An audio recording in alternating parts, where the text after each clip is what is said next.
Bersaing dengan nama besar, beberapa tahun lalu, Masayoshi Son, salah satu orang terkaya di Jepang, menjadi pembicara di media karena mengadakan pertemuan dengan Donald Trump dan mengatakan kepada dunia bahwa dia akan berinvestasi sejumlah 50 miliar dolar Amerika, setara dengan setengah APBN Indonesia, di Amerika dan menciptakan 50.000 lapangan pekerjaan. Setelah pengumumannya tersebut, saham SoftBank miliknya naik 6% dan kekayaannya naik 2 miliar dolar Amerika hanya dalam waktu 3 hari. Terlihat mudah caranya. Meningkatkan kekayaan, bukan? Saya sendiri belum termasuk orang yang memanfaatkan teknik ini, yaitu bermain saham dan melakukan high lobby antar negara seperti yang dilakukan Masayoshi. Dan bagi pengusaha startup sulit sekali hal ini bisa dilakukan, meningkatkan kekayaan dalam jumlah triliun dalam waktu cepat. Tapi perlu dicatat bahwa Masayoshi memulai SoftBank juga sebagai startup, dan cerita kesuksesannya di awalnya memberikan banyak pelajaran dan petunjuk bagaimana dia menjadi bilionaire.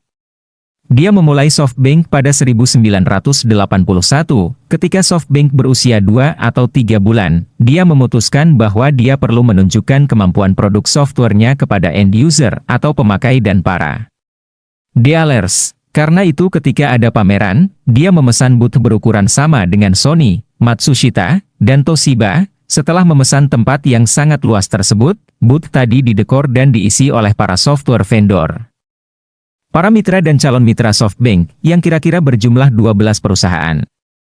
Kemudian SoftBank menyiapkan modal PC, itu semua Masayoshi yang membiayai. Tentunya ke-12 perusahaan itu sangat senang, tanpa modal, bisa menjual di pameran besar yang didatangi jutaan calon buyer. Bagi Masayoshi, ini moment of greatness yang tidak akan ia sia-siakan. Dia head-to-head dengan nama besar, dan dia harus lebih besar. Ketika pameran elektronik itu dibuka, dengan sign besar megah menuliskan, "Now the revolution has come for software distribution for PCs." Ternyata, dia didatangi pengunjung berjubel jauh melebihi yang datang ke booth Sony, dan yang lebih hebat lagi komentar pengunjung yang memuji produk Masayoshi. Rencana awalnya mengikuti pameran itu, di kepalanya ada 2 hal. Pertama, menciptakan jaringan agen yang akan menjadi mitra. Kedua, pelanggan langsung yang membutuhkan dan membeli langsung ke SoftBank.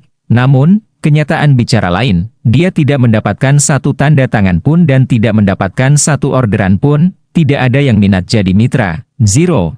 Setelah peristiwa itu, semua orang menertawakan Masayoshi, mereka mengatakan betapa bodohnya apa yang dia lakukan itu. Dia orang baik tetapi bodoh, itu kalimat banyak dia dengar. Dia hanya mengatakan, mungkin benar saya bodoh, tetapi saya tidak akan mundur dan suatu hari nanti saya mengatakan apa yang saya lakukan, dan mengatakan apa distribusi software itu sebenarnya. Ternyata, hasil dari pameran itu tidak sia-sia juga. Ada seseorang menelepon dari Osaka, beberapa minggu setelah pameran. Dia berkata bahwa mereka akan memulai bisnis toko PC, personal komputer, dan mereka memerlukan software. Masayoshi harus mencari alasan ketika ditanya kapan bisa datang ke Osaka. Dia mengelak dengan alasan sibuk, banyak orderan, padahal dia harus berbohong karena dia sebenarnya tidak punya uang untuk pergi ke Osaka. Suara di seberang telepon mengatakan bahwa nama perusahaan mereka adalah Joshin Denki.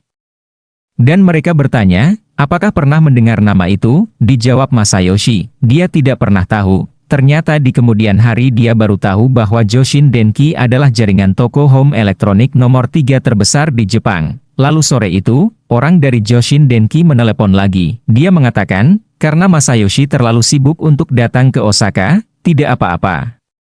Kebetulan sekali Presiden Denki keesokan harinya ada rencana ke Tokyo karena ada pertemuan bisnis yang mengharuskannya hadir. Ketika keesokan harinya Presiden Denki datang ternyata dia tidak ada bisnis dengan yang lain, benar-benar datang untuk bertemu Masayoshi. Dia akan memulai bisnis toko komputer dan sangat perlu software. Dia bertanya banyak hal, berapa kapital yang dibutuhkan, berapa usia Masayoshi, apa pernah punya pengalaman bisnis sebelumnya, dan banyak lagi. Masayoshi dengan jujur mengatakan, saya punya sedikit uang, saya punya sedikit pengalaman bisnis, tapi saya belum punya produk, tidak ada sama sekali. Saya memiliki semangat untuk sukses. Semua yang saya jual di pameran adalah produk para mitra saya, dan jika Anda ingin menjadi perusahaan PCV nomor 1 di Jepang maka Anda harus menemukan orang nomor 1 yang paling tahu dalam distribusi software. Yaitu saya sendiri. Saya belum punya bukti, Tetapi di pameran kemarin komentar semua orang puas dengan apa yang saya pamerkan produknya, dan saya sangat percaya kepada kemampuan saya. Presiden Joshin Denki sangat terkesan dan berkata, kamu pribadi yang menarik.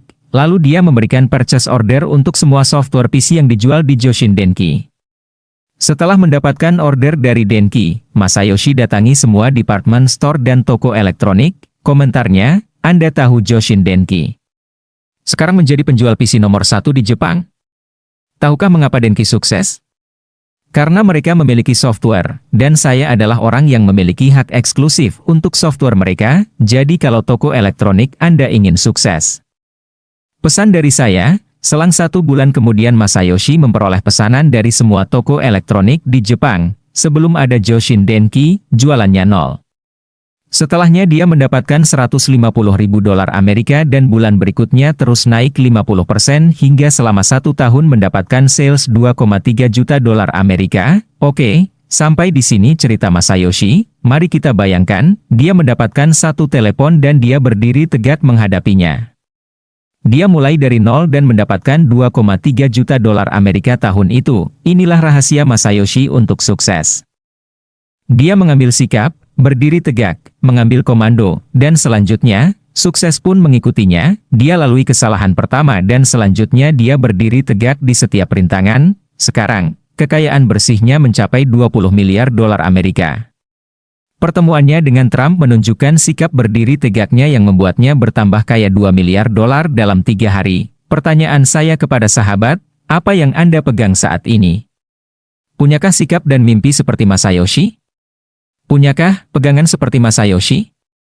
Seperti yang Masayoshi katakan, if you don't stand for something, you will fall for anything. Ya, kalau Anda tidak berpegang pada apapun, pasti akan mudah jatuh tersungkur. Selamat berpegangan.